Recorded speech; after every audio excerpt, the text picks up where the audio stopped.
c'est la fin bientôt de l'émission, mais une belle fin. Oui, on a encore un petit best-of pour vous. Que ce soit Laurie, Matt Pokora, Mathieu Madénian, Arnaud de Samer, et bien à l'occasion de leur passage sur le plateau de Télématin, ils se sont confiés quant à leur passion pour le sport. C'est tout moi ça. Hein, Oh, c'est moi surtout. oui, regardez. Vous êtes tombée amoureuse du patinage artistique à l'âge de 5 ans. Ouais. Et vous rêviez même aux Jeux Olympiques. Exactement. Alors, quand on regarde les photos de vous, petite, Oh, la vous avez- poupée. c'était l'or à l'époque. Ouais. Vous aviez gagné plein de médailles, vous êtes montée sur des podiums. Vous pensiez à quoi à l'époque? À être championne? Ah oui, c'était mon rêve. Ah oui. Ah ouais, je voulais être championne de patinage et j'avais que ça en tête. Hein. C'était Il vraiment. fallait être numéro 1 ou pas en dessous, quoi. Sinon, c'était pas Ah bien. non, c'était pas bien. Et qu'est-ce qui vous en a détourné alors? Une fracture du ménisque à 2 mois des championnats de France.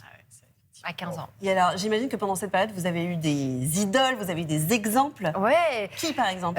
Surya Bonali. Ah, et- ça tombe hyper bien. Hey Merci beaucoup. Michel Coine, les Duchesnay. Ouais. Je vous propose qu'on regarde justement Surya Bonali parce qu'on se rappelle tous, et franchement, moi je m'en rappelle vraiment, j'avais 6-7 ans, c'était au championnat du monde en Ouais. 1994 au Japon. Et elle est absolument exceptionnelle. Triple Qu'est-ce haute. qu'elle vient de faire, ça? C'est quoi? Triple boucle piqué. Waouh. Vous pourriez être commentatrice Ah, bah, sportive. je pourrais. Ah bah voilà, on a une candidate pour France Télévisions pour les prochains Vous JO. regardez toujours? Vous regardez toujours? Ah ouais, je regarde tout le temps. Et vous regardez avec un peu de nostalgie en se disant bah, cette carrière je l'ai pas eue ou bien non c'est passé. Quand je me suis vraiment cassé le ménisque, là je regardais le patinage, je pleurais, devant la télé. Aujourd'hui, je regarde avec beaucoup d'amour et je me dis que finalement c'était un mal pour un bien. C'est Ah oui. que mon destin n'était pas par là, mais plutôt vers une autre voie, quoi. Il y a la musique, mais il y a aussi le foot quand même, Matt. Il y a le foot, ouais. Votre père, André Tota. André était joueur professionnel. Alors, il a joué à Troyes pour le FC Metz, les Girondins de Bordeaux, Toulouse FC. Évidemment, le voici là. Ah bah Vous oui, c'est lui là, le 9. Regarde. Vous aussi, vous aviez envie de vous lancer dans le foot. C'est ça qui vous Ah, a il est donné là, en envie? bas, à gauche, là. Il est né avec un ballon dans les pieds, Ouais, c'est forcément, avec papa footballeur, et puis à l'accompagner sur les terrains, les week-ends, et à l'entraînement. Donc c'était ma première passion. Et très Là aussi, il y a de honnêtement, à l'adrénaline, l'adolescence, j'étais quand même plus proche de vivre du foot que de la musique. Et ben, votre voisine aussi, figurez-vous. Ça se voit pas, mais elle a failli être footballeuse professionnelle. Ah ouais, c'est vrai? Pas du tout. Mais merci, Gilles. Non, mais en revanche, effectivement, j'aime bien vous entendre parler de foot. Donc, c'est parti pour une interview droit au but. Donc, comme son nom l'indique, je vais vous demander des réponses directes. Ok. Est-ce que vous êtes plutôt pour l'OM ou pour Strasbourg? Ah là, c'est... Bah, je sais. C'est horrible. C'est hyper dur. Choisir je sais, entre je son sais. père et sa mère. Honnêtement, c'est ce que je dis toujours, quand il y a un match nul, ça m'arrange. Ouais, d'accord. Alors maintenant, je vais vous demander de vous déshabiller. Matt, je vous avais prévenu, c'est Ah une oui. interview qui va droit au but. Est-ce que vous pouvez me montrer votre bras? ça. Parce que le chiffre 7 y est tatoué. Pourquoi le chiffre 7? Parce que vous étiez ailier droit quand vous étiez jeune. On le voit ou Et je pas voudrais vérifier ça. Il est au-dessus du coude, je sais pas si on le voit. Vous Ah, le on voyez là?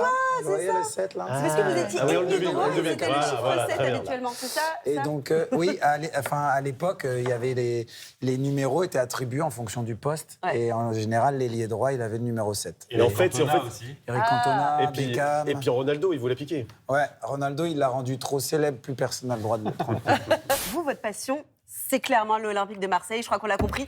Vous faites en sorte que votre petit devienne le plus grand supporter de cette équipe, c'est très mignon.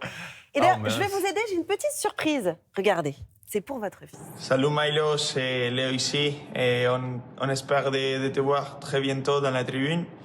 Et bisous pour toi et on t'embrasse. Ciao, ciao. Oh putain, sympa. Alors, c'était pour moi vraiment Oui, qu'il a fait. c'est pour votre fils qu'il a fait ça. Oh, mais je peux travailler ici. Mais vous êtes mais Bah, merci vous beaucoup. étiez surprise. Suisse ou cette vidéo? Honnêtement, marron suisse. C'est le joueur de l'OM, il a dit Milo. Oh, super, balerdi en plus. Mais merci, le Vous êtes capitaine. pas trop triste parce qu'ils ont perdu hier. Hier, bah attends, mais tu sais ce qui s'est passé? Donc je regarde le match avec mon fils.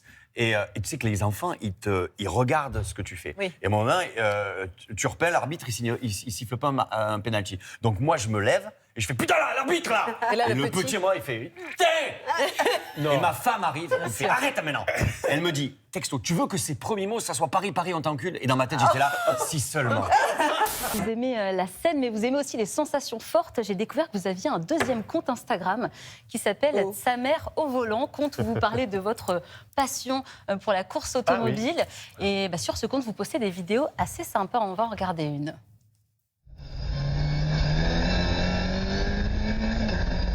C'est pas la vitesse en fait qui me grise, moi, c'est vraiment le pilotage. C'est aller vite en ligne droite. Un enfant de 10 ans peut le faire, mais Oui, c'est sans les vraiment, virages, c'est vraiment le pilotage. Et ça, c'est sur le circuit de Spa-Francorchamps. Ça vous vient d'où cette addiction pour la course auto? Ça me vient, c'est arrivé un petit peu par hasard il y a 12 ans, 11 ans. Et puis en fait, la vie a fait que je me suis marié à une femme pilote aussi, donc j'ai développé un réseau familial, amical autour de ça et qui a encore plus entretenu ma passion. Mais c'est très addictif le pilotage.